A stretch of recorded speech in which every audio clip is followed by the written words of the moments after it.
It is the 21st summer in Sumati's life. She, along with her family, lives in a jhopri, a temporary hut that has been erected at the edge of a canal known as Maratha Canal. A long time ago, when British didn't invade India, Marathas often used it as their passage for trading. Although all these stories were told by her grandfather, she remembers still, which she observed in her own eyes in childhood, that it served many purposes when it was linked with Ganga river, resulted from an abundant supply of water throughout the year, made it perennial. In her childhood, she often observed standing at the edge of it to pass many boats full of jute or sometimes earthen pots. Now, it is of no use from when its lock gate has been locked for a long time. Since then, its stagnant water becomes a birthplace of mosquitoes, and as soon as the night falls, they start hovering the surrounding areas like vampires, making the situation unbearable to all, especially Sumati and her family, despite the use mosquito net in their room recently. Their room is altogether a rectangular space of 12 feet in length and 8 feet in breadth, enclosed by the bamboo structure, with polythene cover providing a living room, kitchen, everything. Maratha Canal is very useful to them, especially to use as a toilet. There is no space in this world of God where they can bath secretly. Perhaps he forgot that being a part of human civilization, they would have the same consciousness that we have. But compelled by the force of nature, they do bath every day by using a water faucet that has been erected by the municipal corporation in an opened area. From early morning to night, they maintain a regular code of their life except for the days when they face blows from either police or municipal corporation, but those are occasional. Then they are forced to remove their hut for a few days, and when the matter is settled down, they erect it again. Everything in their life is temporary, between birth and death. Sumati never dreams a long future, even if she tries sometimes. It moves only within today or tomorrow. A long future resembles her a fathomless deep well in which only dense dark prevails that scares Sumati. Allahu Akbar, Allahu Akbar, She, like other days, also gets up early in the morning as to visit many houses. She works as a house cleaner for washing clothes and dirty utensils, cleaning of floors, etc. Her only daughter Rani is still sleeping, lying by the side of her father, who is also in a deep sleep. She gives a motherly kiss on her sleeping daughter's forehead, and then she whisperingly says to Jivan, her husband, "I am leaving, lock the door." When she came out of the jhopri, diffused light was slowly scattering beyond the horizon. The first drowsy crow cawed from its nest with a slightly muffled tone, followed by the chirping of parrots from somewhere. Morning prayer brought by a cool breeze from a distant mosque was matched to the morning ambience. When she got into the first house, everything was visible by the morning light. Completing work of 6 houses, one by one, when she stepped down at the last house of Pratap Bose, the sun was then almost at over it. Pratap Bose, a wealthy man, earns fat money by his both hands as a road contractor under the municipal corporation. He has been living here with his wife Raima and a little daughter Trishika. She is 2 years elder than Rani. To Trishika, she has something frantic in her affection. By the force of franticness, she took special care on Trishika since she was born. To Trishika, she was not a simple maid, but something more. She often brings something for Trishika despite knowing that these are not the liking matter of Raima. Raima forbade her several times not to bring anything in this manner, but utmost emotional thrust penetrates her heart to do that again and again. As time went on, when her affection transformed into a sense of possession that she could not understand, she often took her a walk or for playing in the park, but she never claimed extra money for that. However, in this way, 11 years had passed. What would be the outcome of her impatient attitude to Trishika? That could be guessed easily. And one day that had happened to her when, before entering their house, she bought 2 packets of chocolates. One was for Trishika and another was for Rani. Lest she should fall on the sight of Raima, she quickly tied it up at the loosened end of her loincloth. When she was sweeping the floor, she saw Trishika reading in her room. Affection made her hurry to hand over the packet to Trishika. Trishika hurriedly finished it as soon as she had that, and then she peeped out of the door. "Go now, Mom would come at any moment," she said whisperingly, giving the empty packet to Sumati. Yes, yes, I go." Taking the empty packet, Sumati came out from the room. When Sumati returned home, the tropical sun at the overhead was shining like a fireball. From a distance, she saw Rani standing in front of the jhopri, seemed to be waiting for her mother's coming. On seeing her mother, Rani came forward quickly and embraced her. Chocolate packet made Rani very glad. Wiping sweat from forehead with the loosened end of her cloth, Sumati entered into the jhopri. Next morning, also she went to Raima's house as usual. When she was entering the house, she saw at a glance to Raima stood on the balcony, inquisitively, probably for her coming. Seeing her entering the house, Raima from there said gesticulatingly, "Sumati, please come upstairs immediately." On passing in front of Trishika's room, she peeped through the narrow gap of the doors. She saw her lying on the bed. Bewilderingly, she became scared by the situation. "Sumati, I told you several times not to bring anything for Trishika, but you didn't listen to me. Do you know what had happened? He got a serious stomach pain since midnight, and today she couldn't go to school. Do you understand how much it was essential to her to attend school today before the exam? You are all useless. I didn't mean that eating chocolate is the only cause of that, but..." Now Sumati understood everything.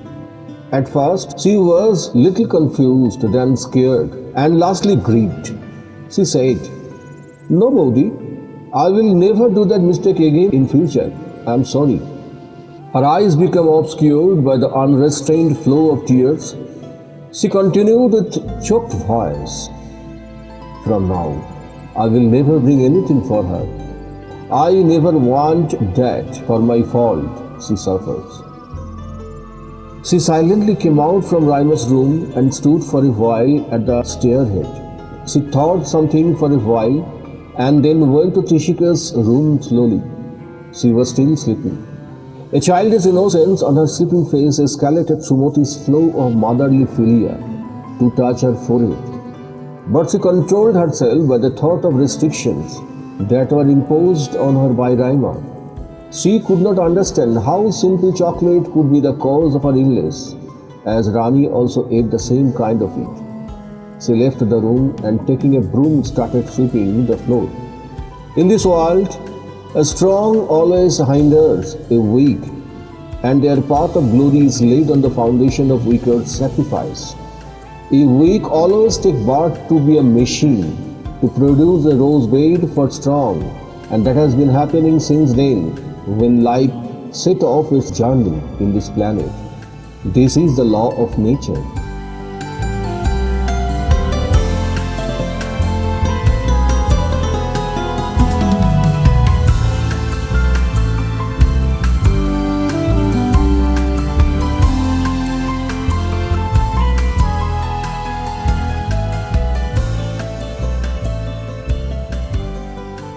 "15 years have passed rapidly. Within this long period, she never turned back her face towards the Pratap Bose's house since she left the place on that very day. Although longing for Trishika, at least for a single moment, made her restless sometimes, She sometimes imagined that these 20 years surely composed Trishika a beautiful lady. Her daughter Rani has also grown up, a pretty looking girl. All these thoughts in a moment threw her in a contradiction, and she started struggling to weigh out that how she could avoid Raima's call that suddenly came in this morning after a long silence from both sides. However, she decided to go there not only to allay her thirst for affection on Trishika through a glance, which she held back for a long time, but today also she wanted to stand before Raima face to face. She could realize that the chocolate was an excuse that Raima used on that day as a shield to protect her position on her daughter, Trishika. All mothers in this world are very protective to their child. When a mother once starts perceiving a baby of her own, an unwritten motherly affection is raised, an unconditional relation is automatically made between them. Then it does not matter who gave rise the baby. Thus, Sumati never condemned Raima for what she had done as a mother, but she would be a little polite. She would gently behave with her that a respectable woman does with others. She should not forget that everyone has dignity. Is there no contribution of Sumati in her life? How did she forget all these so quickly?